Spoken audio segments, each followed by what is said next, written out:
Hello friends, welcome to another episode of Investigators in Cars Drinking Coffee. I'm your host Mark Mernan, president of Complete Legal Investigations in West Palm Beach, Florida. I'm drinking a cold drink today. She is drinking a cold drink. It is very hot still in South Florida. Yes, it is. And I'm joined once again by Wendy Strong Mernan, licensed private investigator, certified paralegal. And we are here talking in our second episode on report writing. Our first episode, Exciting. Just the Facts Man. Yes. Our second episode, Spelling and Grammar Matter More Than You Think. I agree. All right, and why is that? Because it reflects your whole professionalism as an investigator. Everything about it. And Yeah. we want to dive into that. But first, let's hear from our sponsor, OREP Insurance and Working PI Magazine. This video is sponsored by OREP Insurance and Working PI Magazine. OREP is a leading provider of private investigator liability insurance nationwide. Get your quote at orep.org today. You and I have read how many of them over our careers? Thousands or tens of thousands. We have. We read reports every day, sometimes 3 or 4. And it doesn't seem to matter whether it's police reports, crash reports, federal criminal complaints, PI investigator reports from other private investigators. What's the one thing we tend to notice?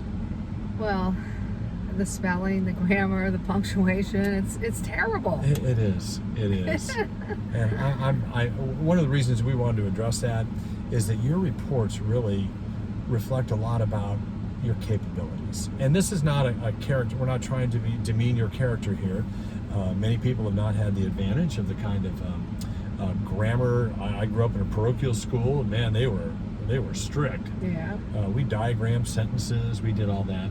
But kind of in an era now of texting, it's a lot of grammar has gone by the wayside. Hasn't Right. it? You're not, and especially punctuation and everything's abbreviated. So. Yeah. And yet, police still have to make their case based on the quality of their reports. Judges have to read reports. Your clients have to read reports, and if they cannot understand them, your report means diddly. I kind of think the report reflects your competency I would agree as an with that. investigator, especially if you're trying to attract, the higher law firms and the more prominent attorneys. Yeah. It matters to them. It matters it matters. Spelling and grammar matter more than you Right. think. I'm going to put a couple of sentences up here. Eats, shoots, and leaves, and look for the comma. Eats, shoots, and leaves. One refers to a panda, and the other one refers to a crazed killer. And it all depends on where the comma goes. So take a look at that. Eats, shoots, and leaves. And I'll leave that up there in the yellow for you to take a couple quick looks at. But that's how important just something, a simple mark means. Now think about semicolons, colons, periods, run-on sentences, which is one of the favorite things Wendy does with me. I'm the king of the run-on sentence. Yeah. But Then the transcriber types it just like you run it on. yeah, it's just like a stream of consciousness. Yeah, It's almost like an E.E. Cummings poem. It's just Yeah. no stops over there. But you're not communicating adequately or professionally or competently the results of your findings to your client.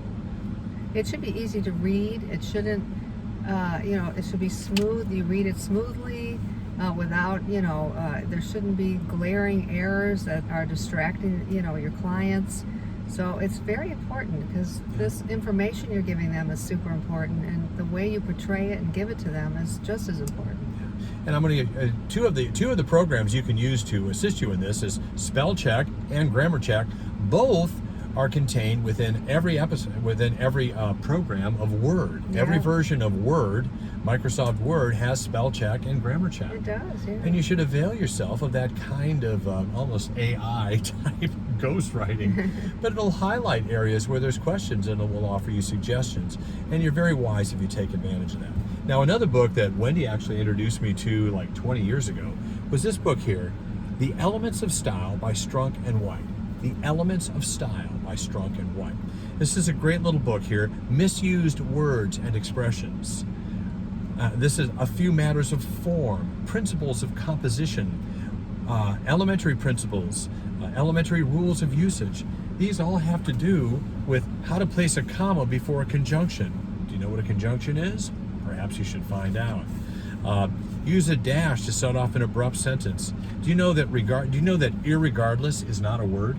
No, Yeah, irregardless is not a word. I know. Ear is a negative, regardless is already a negative. You don't need two negatives in a word. Anyway, what we want to do is just communicate to you that bad reports make it hard for your clients to understand what was said or what was observed. And if they can't trust your competency to write a report, are they going to trust the information and your job that you've done for them? So if you don't know these things, it's very easy to, there's classes you can take. And I learned a lot when I got certified as a national legal assistant.